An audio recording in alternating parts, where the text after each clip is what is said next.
Hello,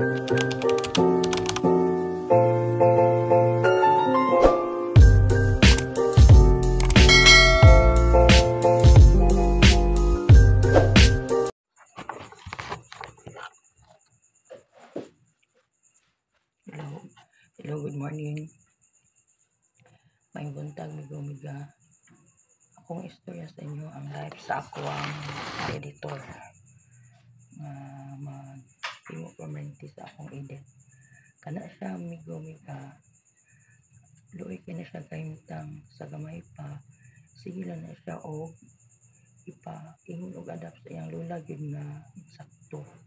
O kay ang iyang lula nga insakto anad man to sige pa-adapt sa iyang mga anak nga sa una pang nga mga bana nga ipa-adapt po. So napaangka nang iyang mama, tulo sila nga nagsuon, lain-lain sila papa, isa sila mama, lain-lain sila papa, tungod kay na kuan iyang mama sa ginadili nga droga sa unang panahon. Luoy kayo. Dahil gamay pa na siya, 1 month pa na siya sa luoy kaya na siya, dili na siya pasakon dito sa iyang mama, sa iyang lula nga pure kay kana ring anak sa pagkasala. Iyang papa anak na po'y pamilya. Sila man nagsuon tulo lain papa ang ilang mga papa na ang mga pamilya permanente.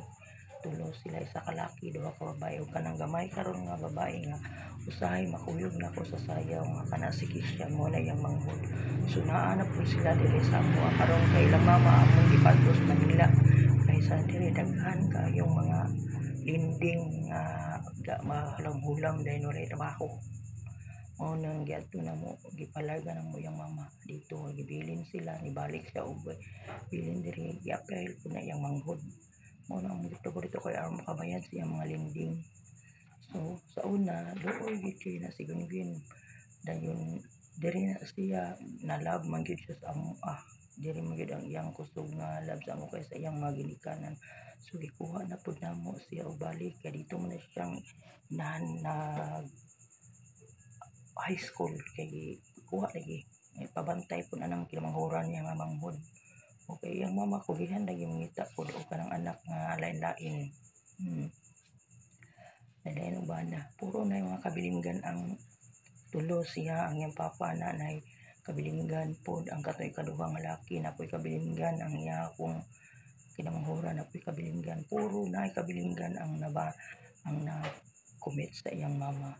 So amo siya yung gikuha na lang puro balik kay luoy biya siya sa iyang pagkagamay, luoy kay siya og kahimtang ipa-adapt anak ako di ko masugot, makig-away ko sa iyang lula, anad mo pa-adapt mo nang siya nalabi niya siya sa mo niya, giisip naman po siya nga anak sa akong giisip naman po siya anak sa akong bana, giisip po siya og igsuon sa ako ang mga anak kaya ako mga anak puro raman mga lalaki niya, siya ra may babae. Mo nang gisip siya palangga gid siya pud karon para ko gusto karon mag high school siya, tabangan siya sa akong duha ka anak o pa-eskwela atong kibali mo yung gipangkuya kay tabangan siya kay isip siya nga amo siyang kinamanghuran eskwelahon siya tarong na siya karon diri na pud niya.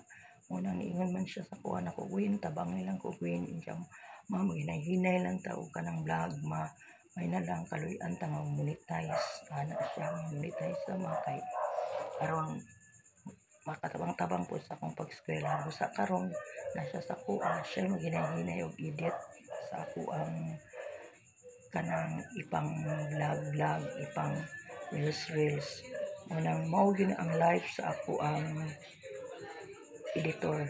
Luoy kay siya pagsat tulo sila ka managsuon, lain-lain sila og amahan, puro na yung mga kabilinggan. Hope mas subscribe mo sa yaha po, mag-subscribe mo sa akong channel. Maluoy pud mo sa yaha. May buntag, migo-miga, subscribe. Please like and share to my channel, Bibi Mago. May buntag.